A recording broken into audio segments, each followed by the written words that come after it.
everyone, and welcome to this video focusing on Mary I's religious policy. Obviously, the big priority for Mary was the restoration of Catholicism in England, and she did this mostly through legislation. The 1553 Act of Repeal undid all of the religious legislation passed by Edward VI. She also had injunctions, which are basically orders from the courts to do something or stop doing something. So Mary ordered injunctions that all the churches had to start doing mass again, and she also ordered that married clergy, so people who had gotten married during Edward's reign, would have to choose between their wives or the church, and 25% of the clergy chose their wives, whereas 75% left their wives and stayed with the church.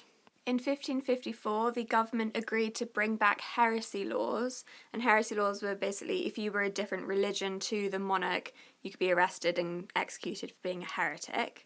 But they only agreed to bring back these laws if Mary promised that she wouldn't restore all the land that was taken from the dissolved monasteries. So basically, they'd get heresy laws as long as Mary didn't bring back the monasteries. And this led to the Second Act of Repeal, which reversed all of Henry VIII's religious legislation. So in terms of religious laws, England was back in the position it was in 1529 before it broke with Rome, as in all of the laws were completely Catholic. In 1555, Mary made Cardinal Pole the Archbishop of Canterbury and a government advisor. So he was Mary's, like, Thomas Wolsey. He was the guy that did all this religious stuff for her. In 1557, some religious houses and lands were restored, and Pole and Mary worked kind of hard to reduce church corruption via the 12 decrees, which were basically rules about what clergy could and couldn't do, and they were much stricter and made sure that clergy were better educated.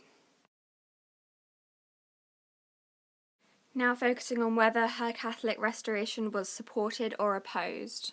Evidence that it was supported is the fact that Parliament agreed to bring back mass and heresy laws, so she had the full-on support of the government.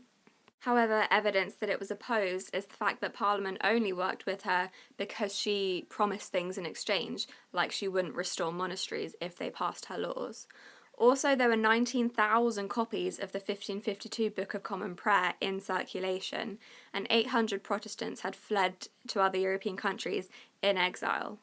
So, similar to Edward's Protestant changes, Mary's Catholic changes were quite artificial. Now moving on to the persecution of Protestants, in 1555 bishops Hooper, Latimer and Ridley were publicly burnt for heresy, and they were quite high-profile bishops, so that was a big deal. In 1556, Thomas Cranmer was also burnt for heresy. He had been the Archbishop of Canterbury during Henry VIII's Reformation period, so he was the big guy that pushed Protestantism with Henry. Mary had said that if people would renounce their Protestantism, so basically say, oh, I'm not a Protestant, I'll be a Catholic, they could be pardoned from heresy, and Cranmer had renounced Protestantism, but as he was at the stake, he renounced his renunciations and was like, no, I'm a Protestant and I will die for that. So he became a really big martyr and was a symbol for Protestants all over England.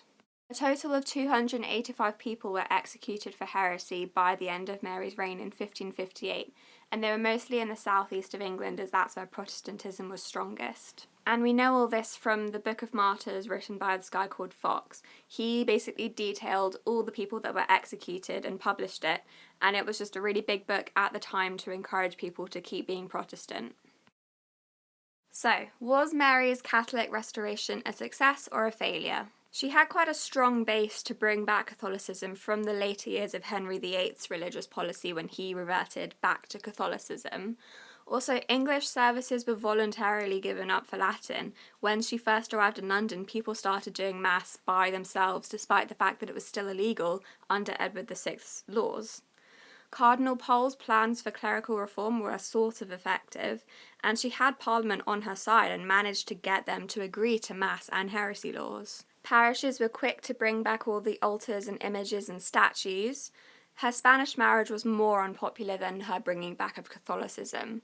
So overall, she just achieved a lot in very little time, as her reign was only about 5 years, as she died in 1558. Now moving on to her failures. Just like Edward VI, she did not have enough time as her reign was too short, so all of her Catholic changes were artificial and easily reversed by Elizabeth, who took the throne after her. Also, the fact that people were obedient, it was merely just because of the fear that was coming from the fact that she was burning people. So it wasn't true support, it was just fear. Also, Protestantism continued quite strongly in the southeast of England, and she failed to restore chantries and monasteries, which were important parts of the church.